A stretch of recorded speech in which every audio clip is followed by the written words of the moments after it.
अस्सलाम वालेकुम गाइस, क्या हाल चाल है? आप सब ठीक हैं? क्या आप अपने AC/DC फ़ैन की वजह से परेशान हैं?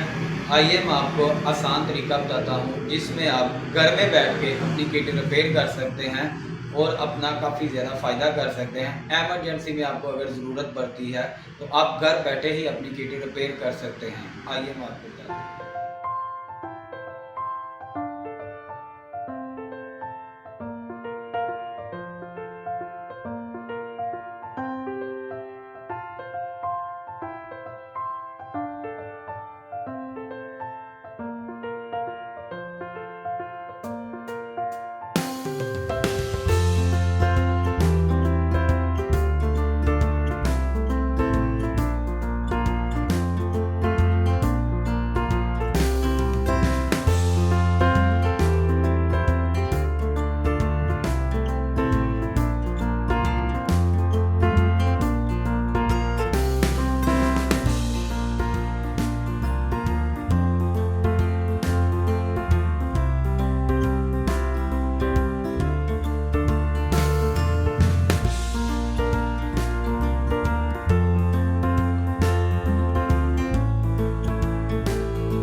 अगर आपको वीडियो अच्छी लगी है कमेंट सेक्शन में बताएं और वीडियो को लाइक शेयर कीजिए और चैनल को सब्सक्राइब कीजिए। अल्लाह हाफ़िज़।